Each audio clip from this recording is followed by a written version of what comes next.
Tribunars, tim kuasa hukum siswa berinisial AAP 16 tahun yang menjadi korban penganiayaan di MA Asy-Syafi'iyah, Bukit Duri, Tebet, Jakarta Selatan belum mendapatkan rekaman CCTV yang menampilkan peristiwa tersebut. Adapun salah satu kuasa hukum korban, Saud Hamonangan, mengatakan pihaknya sudah berupaya untuk meminta rekaman CCTV itu kepada pihak sekolah. Hanya saja pihak MA Asy-Syafi'iyah menyebut bahwa CCTV di area sekolah sedang rusak. Untuk informasi selengkapnya akan disampaikan langsung oleh rekan wartawan Tribun Jakarta. Anas Furqon Hakim, silakan untuk laporan lengkapnya. Ya baik, terima kasih Adila. Seorang siswa Madrasah Aliyah Syafi'iyah di Bukit Duri, Tebet, Jakarta Selatan yang berinisial AAP berusia 16 tahun diduga menjadi korban penganiayaan oleh kakak kelas atau seniornya. Peristiwa itu terjadi pada 8 Oktober 2024 lalu saat jam istirahat. Berdasarkan kesaksian dari kuasa hukum korban Saud Hamonangan, peristiwa dugaan penganiayaan itu terjadi saat jam istirahat.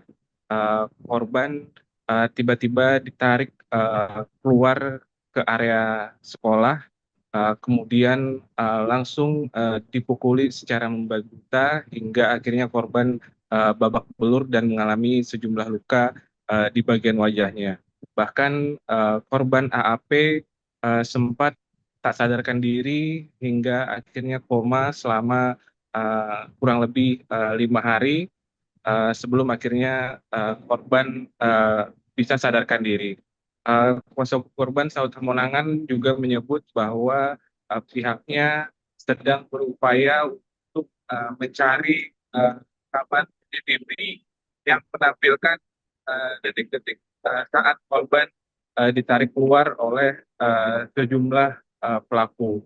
Uh, Kuasa hukum korban atau tim kuasa hukum korban sudah meminta kepada pihak sekolah, dalam hal ini Madrasah Aliyah Asy-Syafi'iyah Tebet, Jakarta Selatan.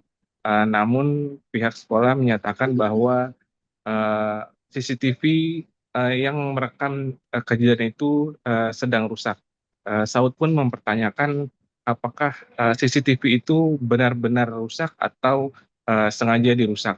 Ia juga meminta pihak kepolisian untuk mengusut kasus ini. Sementara itu dari Polres Metro Jakarta Selatan juga masih melakukan penyelidikan terkait kasus dugaan penganiayaan di Madrasah Aliyah Asy-Syafi'iyah. Kapolres Metro Jakarta Selatan, Kombes Ade Rahmat Itnal, mengatakan bahwa tidak ada dugaan bullying dalam kasus dugaan penganiayaan ini. Yang terjadi menurut Kapolres adalah perkelahian 1 lawan 1 antara korban AAP dengan siswa atau kakak kelas yang berinisial NA. Di sisi lain, pihak korban atau keluarga korban meragukan pernyataan itu. Menurutnya tidak mungkin korban babak belur atau bahkan hingga koma jika hanya perkalian 1 lawan 1. Dari kuasa hukum korban sendiri menyebut bahwa korban diduga dianiaya atau dikeroyok oleh lebih dari 10 orang. Hal itu menurut kuasa hukum korban diperkuat dengan kesaksian pedagang yang ada di lokasi kejadian. Saat ini Polres Metro Jakarta Selatan juga telah memeriksa sejumlah saksi. Terdapat 6 orang saksi yang sudah diperiksa, termasuk penjaga sekolah, kemudian siswa, kepala sekolah, dan terakhir adalah kakak korban. Demikian, Adila, kembali ke studio. Baik, terima kasih untuk informasi lengkapnya. Silakan bertugas kembali. Tribunars, wartawan kami telah menghimpun wawancara bersama kuasa hukum korban, yakni Saud Hamonangan. Berikut untuk tayangannya. Tadi keterangan CCTV-nya ada di SD, karena kan sekolah posisi SD di bawah, MA-nya di atas. Kalau untuk MA dan SD kan beda kelembagaan. Nah, yang ada itu adalah CCTV di SD.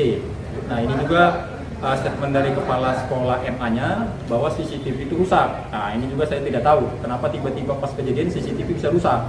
Nah, semoga nanti pihak kepolisian juga bisa cross-check itu kebenarannya. Benar nggak CCTV itu rusak atau... Download Tribun X sekarang. Menghadirkan lokal menjadi Indonesia.